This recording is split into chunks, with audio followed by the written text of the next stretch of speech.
کامیابی چاہیے، bright future چاہیے، خدا کی قسم جس کے ماں باپ اس سے راضی ہے نا، جس کے ساتھ ماں باپ کی دعائیں ہیں، اس کو پھر ترقی سے کوئی نہیں روک سکتا. اس کے بیڑے پار ہی ہونے ہیں، اور ساری دنیا بابا کر رہی، ماں باپ پریشان ہے، وہ برباد ہی ہونا ہے.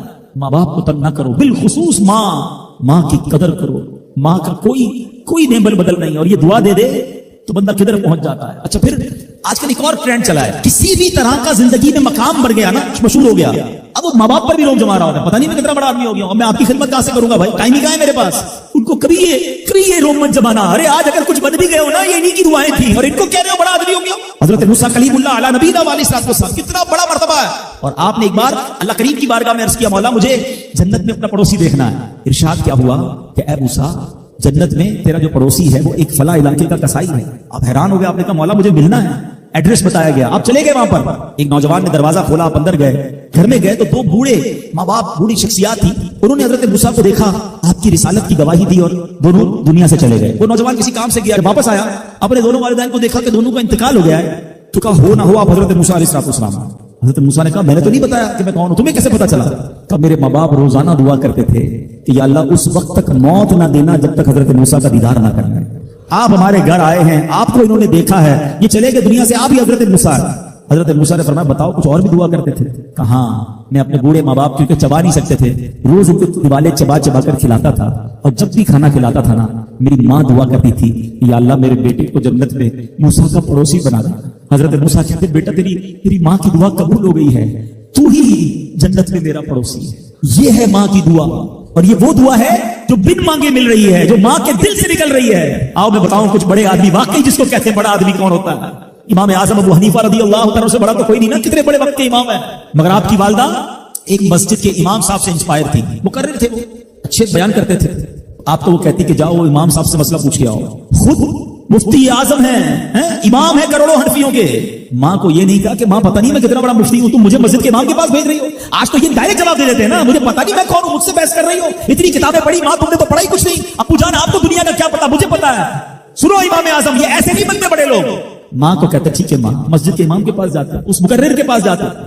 وہ کہتا حضور آپ مجھ سے مسئلہ پوچھنے آئے، آپ دنیا کو مسئلے بتاتے ہیں. کیا کروں، ماں نے بھیجا ہے کہ حضور جو آپ بتا رہے ہیں مجھے آپ ہی مسئلے کا جواب بتا دیں، وہی میری طرف سے ماں کو بھی بتا دیں. ایک بار ماں نے کہا کہ میں خود جا کر پوچھوں گی، پھر بھی امام اعظم نے منع نہیں کیا. اچھا کئی میل کا سفر تھا. امام ابو یوسف کہتے ہیں ہم نے خود دیکھا کوفہ کی گلیوں میں کہ امام اعظم اس خچر یا اس سواری کے لگام تھامے ہوئے ہیں، ماں اس پر سوار ہے اور وہ بازار میں اسے لے کے جا رہے ہیں. ماں کو یہ نہیں کہا کہ ماں تم مجھے تکلیف دے رہی ہو، وہ میرا شاگردوں کا بھی شاگرد ہے، اس کو کیا پتا جو مجھے پتا ہے. اللہ اکبر. ماں جاتی ہیں، مسئلہ پوچھتی ہیں، واپس آتی ہیں، امام اعظم ماں کو کچھ نہیں کہتے. یہ ہوتا ہے ماں کی فرما برداری. آج دیکھو دنیا ان کے گن گا رہی ہے. سیدنا بایزید بستامی رضی اللہ تعالیٰ عنہ کتنا بڑا نام ہے، اولیاء کے سردار ہیں. دیکھو ماں کی خدمت کیسی کرتے تھے. آپ کی والدہ نے سردیوں کی رات تھی، سخت سردی کی رات، آپ سے پانی مانگا.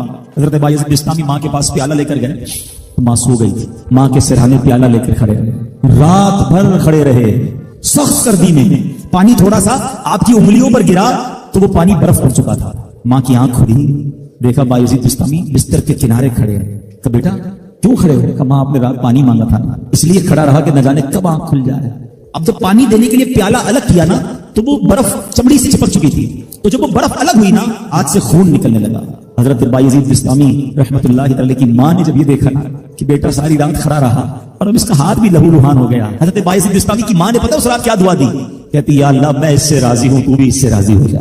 دیکھو کیا مقام ملا، اولیاء کرام کے سردار بن گئے. یہ وہ دعائیں ہیں جو دل سے نکلتی ہیں. ماں باپ کی خدمت ایسی کرو، اب کہو نا کہ دل سے دعا نکلے. جب وہ دعا نکلے گی نا پھر وہ کام بننے آپ سوچ نہیں سکتے. کیا خوبصورت دین ہے ہمارا. ہم نے اپنے بچے کو دین کی طرف نہیں لگایا. اگر ہم بچے کو دین کی طرف لگا دیتے، دین اس کو ہماری خدمت کی طرف لگا دیتے. ہم بچے کو قرآن و حدیث سکھاتے، قرآن و حدیث اس کو ہماری خدمت سکھا دیتے.